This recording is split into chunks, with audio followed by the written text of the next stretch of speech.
देखिए इसमें कहा गया है कि the mass of silver displaced by a quantity of electricity which displaces 56 ml of O2 at STP। देखिए सिंपल सा फंडा है। आप ये सोचो कि ज्यादा टेक्निकल मत जाओ। सपोज Ag वाली रिएक्शंस इसमें हो रही है, यानी Ag प्लस ने इलेक्ट्रॉन लिया, Ag में कन्वर्ट हो गया, ठीक है। सिमिलरली ये O2 वाला कुछ रिएक्शन हो रहा है और इसमें क्या है, इन्होंने same amount of electricity pass कर दी है, ठीक है। तो क्या होता है, जब same amount of electricity pass करते हैं तो उस केस में क्या होता है कि मास डिपॉजिट या रिप्लेस O2 को कर देगा सेम टू सेम। जो भी होगा वो मास के डायरेक्टली प्रोपोर्शनल होता है आपके इक्विवेलेंट वेट के, यानी W इसका जो भी होगा इक्विवेलेंट वेट, ये मास जितना भी डिस्प्लेस हुआ होगा वो इसके इक्विवेलेंट वेट के डायरेक्टली प्रोपोर्शनल होगा। ये क्या होता है, आपका फैराडेज सेकंड लॉ होता है। ओके, समझ में आया। सो इससे अगर आप देखोगे कि W ये हो गया, तो अगर मैं WAG डिवाइड बाय WO2 करूं, ये इक्वल्स टू हो जाएगा equivalent weight of AG divide by equivalent weight of O2।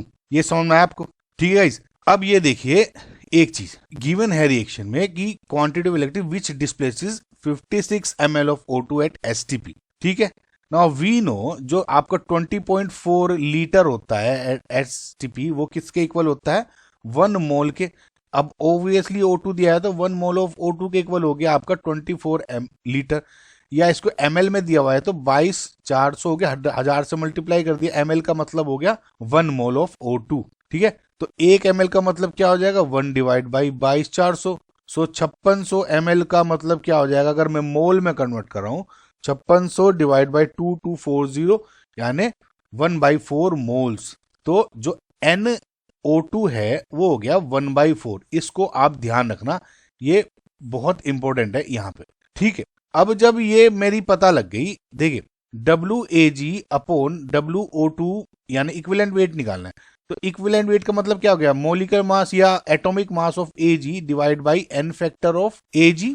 इसका इक्विवेलेंट वेट ऑफ O2 क्या हो जाएगा, molecular mass of O2 divided by n factor of O2, ठीक है, समझ में आया। अब इसको एक बात गौर से देखिए, NO2 का मतलब क्या होता है, मास अपॉन मोलिकुलर मास, यानी WO2 अपॉन MMO2 दिया हुआ है 1/4, तो WO2 ये रहा और MMO2 ये रहा, ठीक है। तो यहां से अगर मैं इसको इधर ले आऊं, यानी WAG equals to molecular mass of AG, यहीं में लिख देता हूं, मोलिकुलर मास या एटॉमिक मास एक ही बात है गाइस फिलहाल इस केस में, तो 108 लिख देता हूं।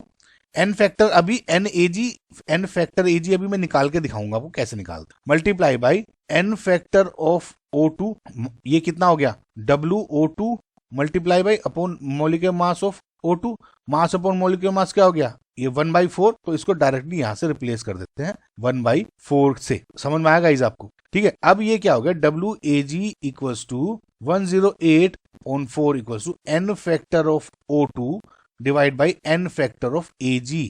अब ये कैसे निकालोगे, अब ये देख लो आप, n फैक्टर सिंपल जब आपकी रिएक्शंस कन्वर्ट होती हैं, देखिए ये आपको अब तक समझ में आया। अब इसमें देखिए जब AG को मुझे डिस्प्लेस करना है AG में, तो ये क्या होगा, एक इलेक्ट्रॉन लेना पड़ेगा इसको, करेक्ट, समझ में आया। यानी इसका n फैक्टर क्या हो गया, AG का 1। और जब मैं O2 को डिस्प्लेस करता हूं, देखिए O2 क्या होगी, H2O में कन्वर्ट होती है, ये रिएक्शन याद रख लेना।